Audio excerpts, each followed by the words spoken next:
কিন্তু তাও সংক্ষিপ্ত আকারে। রাসলীলা 5টি অধ্যায় জুড়ে বলেছেন, বলেননি এমন নয়, কিন্তু বিচার করে দেখুন তো 18,000 শ্লোকের ভিতরে যে প্রেম সর্বোৎকর্ষময়, যে প্রেম সব থেকে শ্রেষ্ঠ, সেই প্রেমটাকে একটু সংক্ষিপ্ত করে বলা হলো না? তাও হয়েছে বই কি, কিন্তু কেন? বড় করেই বলতে পারতেন। বলতে তো পারি, শুনবেটা কে? এই যে ঋষি মুনিদের সমাজ, এরা কি কেউ রাধা প্রেমের সংবাদ জানে? ঋষি মুনি হলেই যে তারা রাধা প্রেমের সংবাদ জানবেন তা কিন্তু নয়। শুকদেব বলেন, গোপন করে গিয়েছে। তাহলে বেদাদি শাস্ত্র রচনা করলেও বেদব্যাস শ্রেষ্ঠ, কিন্তু তার থেকেও অনুভবী শ্রেষ্ঠ শুকদেব গোস্বামী।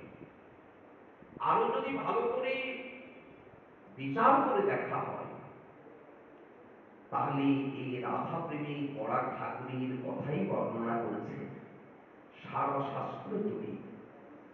যার জন্য ভাগবতে একটু অভাববোধ, সেই ভাগবতকে যেন পরিপূর্ণ রূপদান করেছেন এই চৈতন্য চরিতামৃত।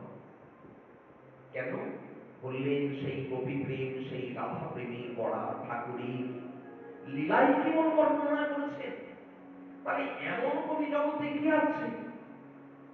সুখদেব গোস্বামী পাদ যা বলেননি, হাটে হাঁড়ি ভাঙেননি, কিন্তু আজ স্বয়ং কবিরাজ গোস্বামী সর্বজগতে এই কলিযুগে এসে হাটে হাঁড়ি ভেঙে দিলেন। রাধা প্রেমের কথা উদাত্ত কণ্ঠে ঘোষণা করেছেন, অনয়া রাধে তরুণং ভগবান হরিদীশ্বর, জন্ম বিহায় প্রীত গোবিন্দ যামনায় দরহ। সুখদেব এতটুকুই রাধারানীর কথা বলেছিলেন। আর কবিরাজ গোস্বামী পাদ কি বলছেন?